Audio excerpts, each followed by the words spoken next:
Caritas In Veritate by Pope Benedict XVI, or Pope Emeritus Benedict XVI, is an encyclical really that's a follow-up to Rerum Novarum in many ways. And I think that in that he lays out a pretty good outline of the three things which constitute living in a community or a polis, or a polity. I think that's politics, law, and economy. These are the things that we are called to take part in order to actually be a just person. Now, if you take part in these things and you're not a just person, that doesn't make you just. Doesn't make you more virtuous. Politics, and this is church teaching, should reflect Christian morality. It should reflect Catholic morality. Now, that's not to say there are some things that we legislate or that we bring into politics that are that aren't in accord with church teaching in some effects. I think there are levels to this. For example, I guess I'm bringing up is how St. Thomas Aquinas said, and I believe St. Augustine might have said this as well, that in some regards that prostitution should be made legal. That it should be that the state has the ability to keep it legal because it ends up quelling the thirsts and the lusts that could be a lot worse if it wasn't around as an institution. I think that there are definitely theologians who would disagree with that as well in modern days and refute that, but I think that just the concept of there are certain things in society which aren't necessarily intrinsically evil. And I'm not saying that it isn't intrinsically evil, but there are definitely things that are intrinsically evil which should be removed using politics, and they should be a reflection of us as Christians putting our will into politics, which I do think should be the way we conduct ourselves in politics, and that's the way the church has taught forever, that you cannot divorce yourself from secular. You cannot participate in secular politics and divorce yourself from your Catholic faith. Your Catholic faith should inform your conscience in order to inform your political maneuvering. So therefore, things such as euthanasia should be something you want to remove or to be outlawed in politics if you were to take place in it. And you should take place in it. Such also, slavery or abortion or contraception should be things you should also aim to outlaw. You should also be aiming to stop things such as forced redistribution of land or such as confiscation of private property. And this is kind of getting into the economy, but I also want to get into the laws as well. Like I said, the laws that you make should reflect your Christian morality, and I think that politics and law are more intertwined than, say, economy, at least in the modern sense of these concepts, because you saw basically a divorce when you saw capitalism kind of rise up. But that was not the norm in society for a long time. In fact, politics were the overarching thing that would influence the economy. So the laws. Where I really want to get at is this is a quote from Aristotle, which is that, or not quote necessarily, but a concept. I believe that he doesn't necessarily say verbatim, but it's that, or he does say this pretty close, but it's that man, or rather a good citizen, is not necessarily a good man, and a good man is not necessarily a good citizen. Meaning that we are called to obey laws, we are called to respect laws, up until, and this is in accord with what St. Paul would say in Romans. I mean, in this he does say to respect civil authority. However, he goes to the point to make to reference First Wisdom, or the Book of Wisdom. I think it's Wisdom 6:1, and that's that man is to follow law up until the point that it is contrary to God's law. And that was for a long time the norm. For, like, say, for example, earlier Christian communities before Christ, was that, I mean, I'm sure even in the time of Christ, that the civil authority was in fact the religious authority as well, or they were at least very closely intertwined. You kind of saw the divorce a little bit more so in the Christian community, but the Christian community was in fact mostly in charge of the secular society. But Paul says that you should obey these laws, and they are truly just up until the point where they betray God's laws, or they persecute the church, or they persecute Christians. And I think that we should have that exact same stake in the laws. If a law is unjust, you should not follow it. If a law is just, but you don't like it, that's doesn't mean you're wrong.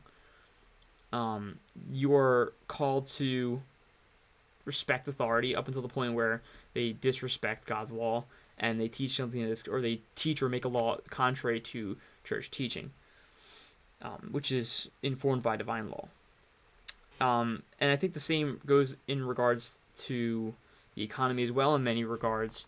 In order for us to function correctly in society and to be just, we need things such as private property. In Rerum Novarum, I believe it's Pope Leo. I could be wrong. I forget. I think Leo the 13th, perhaps. He goes into the economy, and he basically condemns communism, socialism. He also condemns basically crony capitalism that persecutes the poor, that takes advantage of things such as slavery, child labor, and all these very prominent things during the Industrial Revolution. And in many regards, it's the same thing where you have an economy that's become divorced from church teaching, from religion, right? So politics divorced from religion becomes evil. Law divorced from religion becomes evil, because they're all intertwined. And then economy divorced from religion eventually becomes evil, either in the most extreme or the other extreme, which is capitalism or communism, extreme capitalism or extreme communism.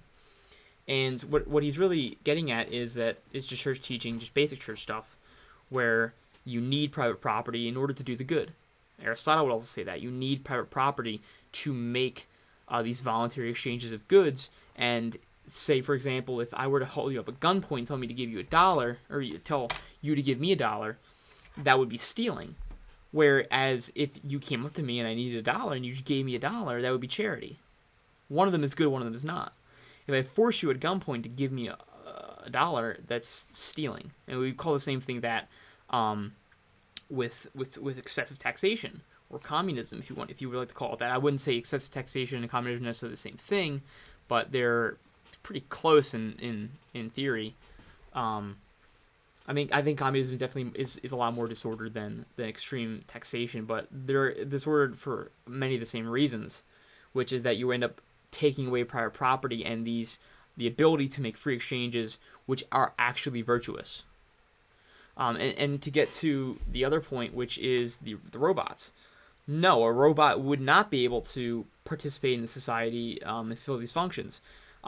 We can say in one regard that perhaps having these robots do the action for us, that could be perhaps considered virtuous. However, if you are not doing the action yourself necessarily and making these voluntary things, or making these voluntary actions, I don't know if you can qualify that. And I also don't know if you can qualify a robot doing the job as being virtuous just because it doesn't have a conscience. It cannot choose that. Now, am I saying that things such as taxation in general are not virtuous, or that they shouldn't be allowed, or we should get rid of them because, you're taxing me, so therefore I can't make a voluntary decision? Well, no. That kind of goes into the social contract of things. You can get into just ridiculous nonsense, like Rousseau would say, where eventually you have to ratify the social contract every generation or so because people haven't signed on to it. If you live implicitly in the society and you benefit from the society, then you are in fact giving your own consent, just by the virtue of living in the. I'm not saying virtue. I'm saying virtue in a different colloquial sense, but the virtue of living in the society. If you live in the society and you receive the benefits from the society, then you are in fact consenting to the society and all the taxation that it has. However, if you feel strongly about a certain type of taxation, you think that it's wrong, you think that it's crossing that line, then you can get into the to protest it, to not pay it, to say I believe that this is infringing upon my ability to make informed choices, or not informed choices per se, but rather to participate in a virtuous life. I believe that you are not allowing me to make that decision. You are forcing me to make that decision. And I think that there are definitely caveats to that as well, where there are certain things, like I said, with regarding politics, where perhaps a law is made that would tax people so that they could pay to make sure that kids were not aborted. Right? That would be the common good. Someone could say, I didn't choose that." Well, it's the common good. It is, in fact, intrinsically good to not to fund programs that would make sure that women don't abort their kids. Or let's say if you did outlaw abortion, there is a program to help raise these kids. That would be intrinsically good. And some other issues could be not intrinsically good, and they could be matters of prudence. I think that I've answered everything. And the global community, I guess this would be regarding just taking care of the environment. Benedict XVI would say that we should take care of the environment. However, we should not deify it. We should not make it this kind of cult of like a mother goddess or what have you, earth goddess. But we do. It is very deformed to think that we can take just a carte blanche advantage of the environment for our own personal gain.